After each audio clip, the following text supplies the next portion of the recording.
luego de una Copa América que se vivió como una auténtica fiesta en el país, que además nos llevó a unos cuartos de final por primera vez desde el inicio de la competición. Las esperanzas vinotinto se encontraban intactas y puestas en las eliminatorias mundialistas rumbo a Sudáfrica 2010.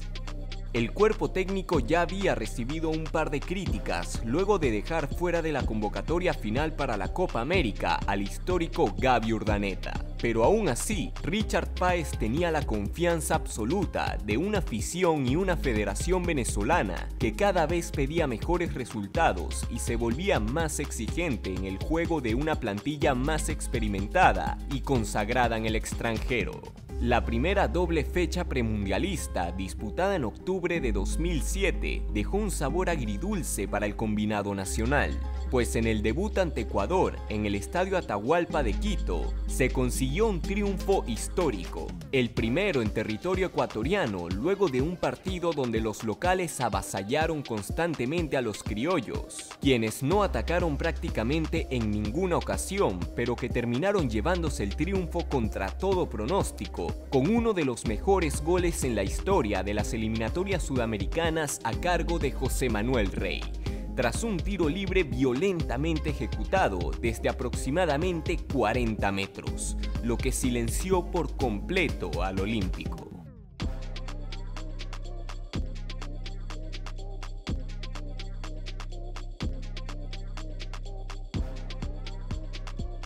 Luego de un juego para nada lúcido, tocaba recibir a una imponente Argentina subcampeona a nivel continental. En esta ocasión no habrían sorpresas. La albiceleste superó por 2-0 a una Vinotinto que no pudo capitalizar las pocas chances que tuvo en el encuentro. Gabriel Milito abrió el marcador a los 16 minutos, mientras que Lionel Messi puso el definitivo a los 43 del primer tiempo.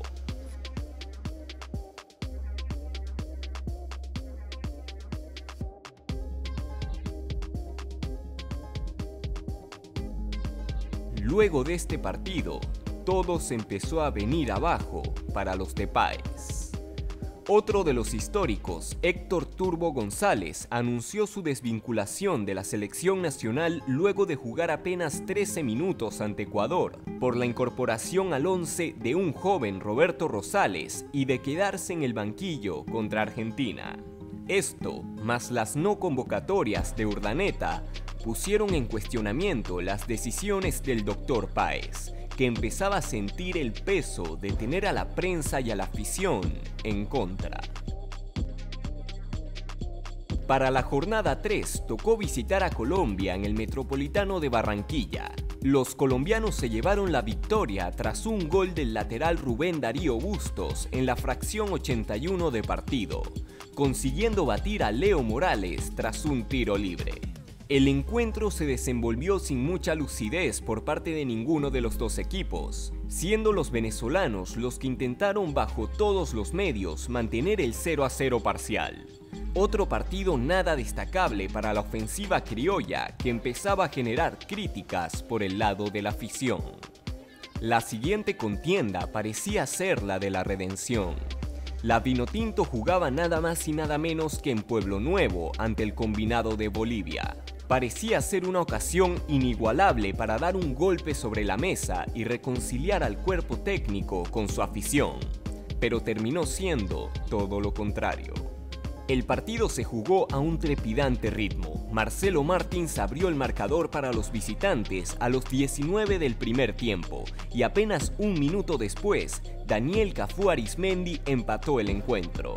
No pasó mucho tiempo para que los del altiplano se fueran por arriba nuevamente en el marcador. Esta vez fue Juan Carlos Arace el que batió a Leo Morales, y el mismo Arismendi empató nuevamente el encuentro a 5 del final de la primera mitad. Ambos conjuntos salieron a llevarse la victoria en la etapa complementaria, y faltando 12 minutos para que acabara el partido, apareció nuevamente Martins para poner por delante a los bolivianos. Parecía definido el encuentro. El ambiente en San Cristóbal se tornó hostil con los numerosos insultos y arremetidas desde la grada para con el cuerpo técnico.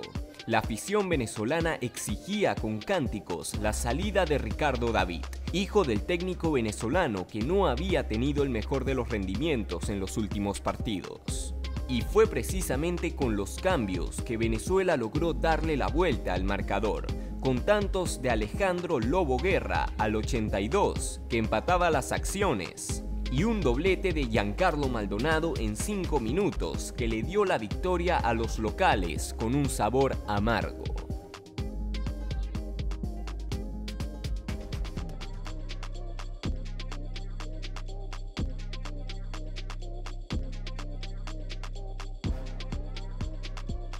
Tras este encuentro y la clara fractura entre técnico, afición y prensa, el Dr. Richard Páez anuncia su dimisión del cargo luego de arremeter contra sus detractores y alegar que no cambiaría el estilo de juego que tantas alegrías nos había dejado en los 7 años que Páez estuvo al mando del banquillo vinotinto.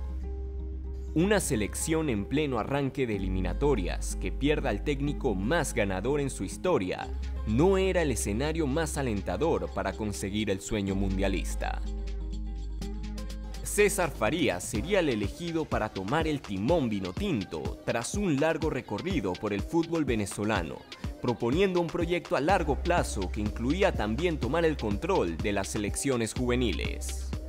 Farías inició su andar internacional realizando una gira de amistosos previo a su próximo encuentro de eliminatorias. En total se jugaron 8 amistosos donde se mostraron resultados regulares en su mayoría, exceptuando la recordada primera victoria ante la selección brasileña de fútbol por 2-0 en Boston.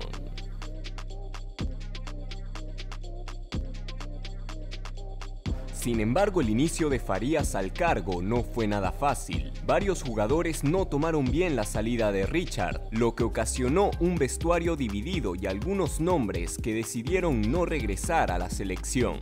Y con todo y eso, en su debut en eliminatorias en la fecha 5 se logró sacar un buen resultado en su visita a Montevideo, con un empate a 1 gracias a los tantos de Diego Lugano y un joven Ronald Vargas que sorprendía a todo el país con su habilidad.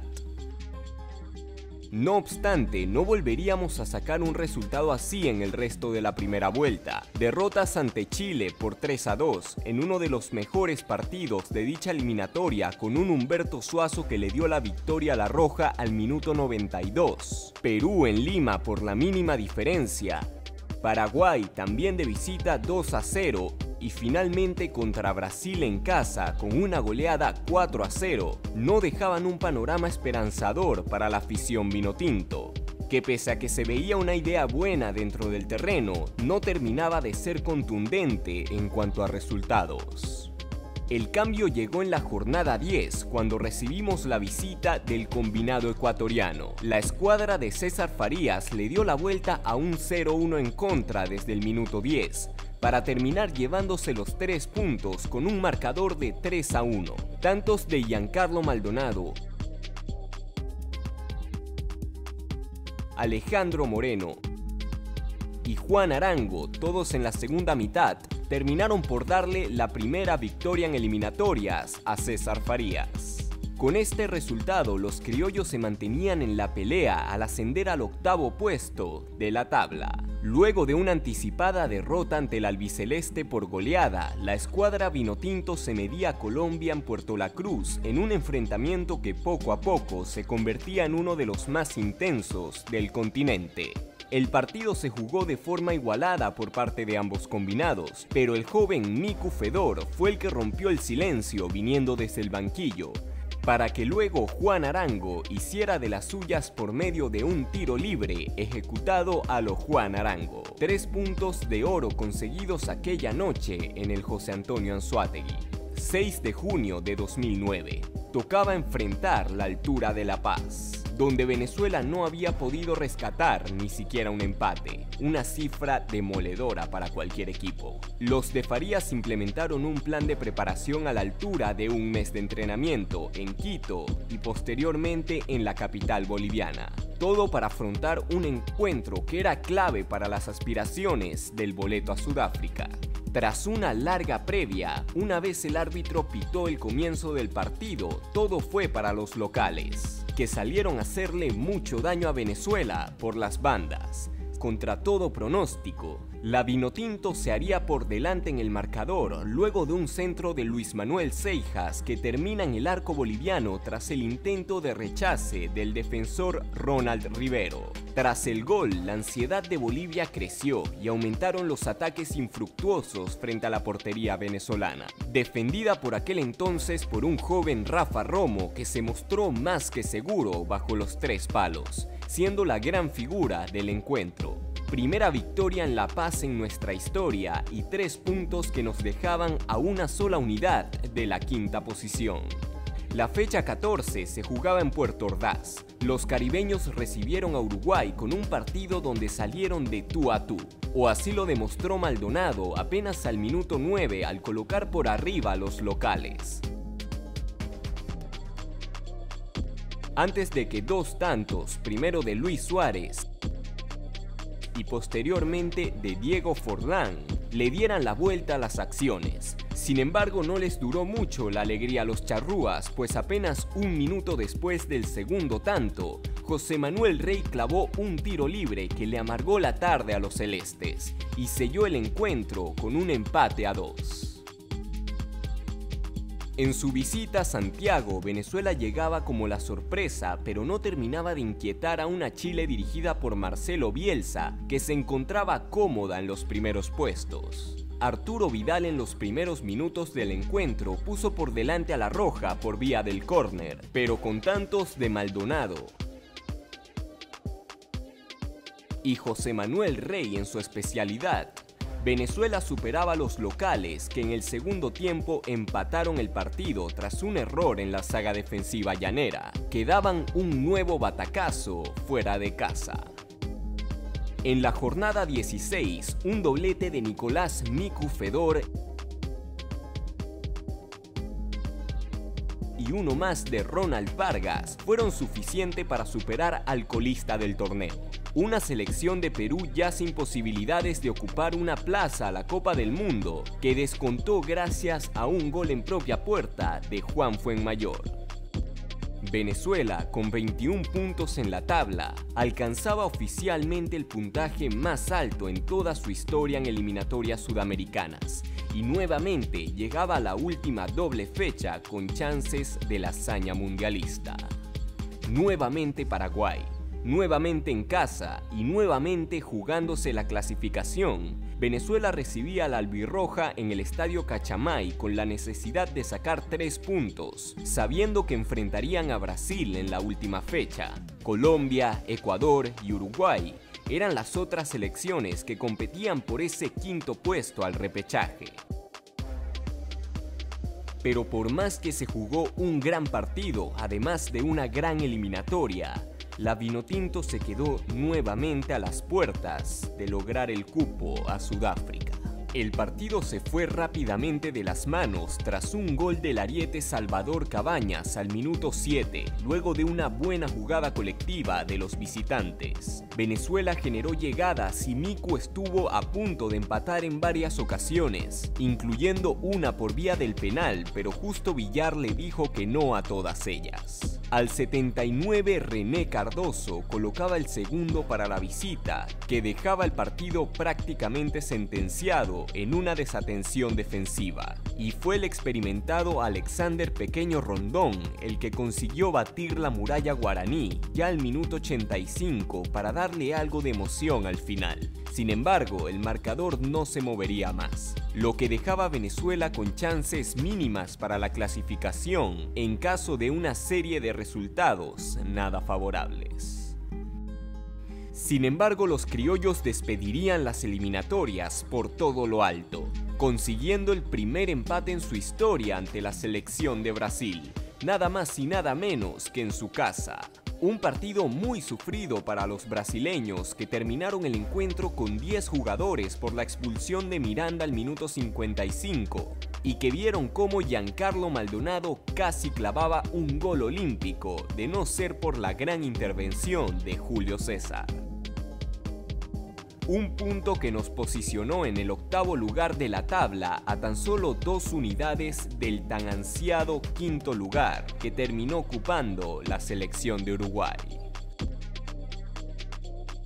Sudáfrica 2010 significó la prueba de que nada de lo que habíamos vivido tanto en el Premundial de Alemania 2006 como en la Copa América de 2007 fue casualidad. El trabajo se estaba realizando y estaba dando sus frutos. Ese mismo año veíamos a una selección sub-20 en una Copa del Mundo de la categoría por primera vez en la historia. La aparición de César Farías y su proyecto en el marco internacional fueron la prueba de que la formación no solo de jugadores, sino también de técnicos en el país son y serían claves para posteriores logros. Y por último, fue la prueba de que íbamos en buen camino. Una Copa América se aproximaba en Argentina y como aficionados sabíamos que íbamos para hacer historia. Y como siempre, a esperar con ansias y hambre las siguientes eliminatorias.